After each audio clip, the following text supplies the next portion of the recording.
If you're a person that feels like you question why you struggle so much with push-ups, or if you want to get better at your push-ups, this video is for you. First of all, I feel like it's assumed that a push-up is an exercise that everybody just thinks they should be able to do. Like, oh, because you're a human, you should be able to do a push-up. Well, no, that is actually not the case. The push-up is actually a very challenging movement if it's something that you don't practice frequently.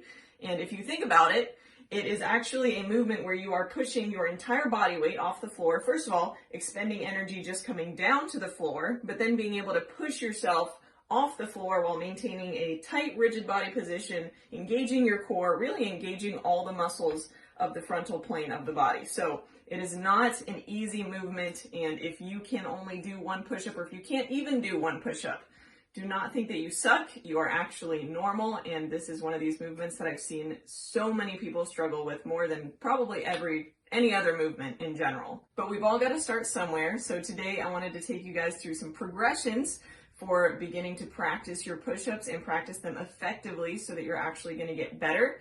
And it, first of all, is going to start with being able to find a progression where you can achieve full range of motion, meaning you want to start with your arms fully extended. You want to be able to bring your chest to a target where it actually touches, and then being able to press yourself completely away from that target, again, getting your arms fully extended at the top. So the first and easiest progression would be the wall push-up, and this might also be the only progression where you don't quite achieve 100% full range of motion, but it's okay for you to start here if just an elevated platform is a little bit too challenging.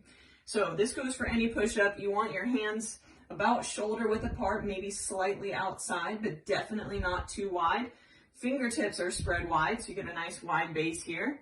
And then for the wall push-up, just like if you were on the floor, you want your wrists right underneath your shoulders. And then from here, just coming down with your hips and shoulders together. Get yourself as close to the wall as you can and push yourself away from the wall. So really try to maintain that tight, rigid body position as you do so. Second progression would just be to find an elevated platform. This could be a tabletop, countertop, washing machine, dresser thing. So basically, same thing applies here. You want your hands just underneath your shoulders, and then you want to make sure you're coming down with your hips and shoulders together so that you're not keeping your hips high and only your chest comes down. So from here, come all the way down, make sure your chest actually touches the target, and then push yourself away. To make it more challenging from there, basically all you have to do is just lower the elevation of whatever platform you're using to perform your push-ups on. So next I'm going to use this table here. Same points of performance apply. I'm going to put my hands right underneath my shoulders. I'm going to get myself in a nice plank position here so abs are engaged. And then I'm going to bring my chest all the way down to the table and press all the way as I'm coming up. So it's very important to make sure you're getting that full range of motion. Your elbows do not need to be as close into your body as you possibly can get them.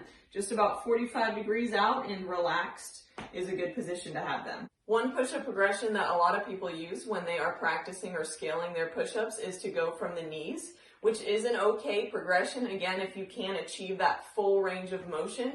But I would recommend practicing from an elevated platform just so that you can kind of feel the more actual position of the push-up once you do get into traditional push-ups. So you feel your core engaged, you feel your toes on the floor, but either progression works. So if you are going from the knees, just make sure that your hips and shoulders come down together.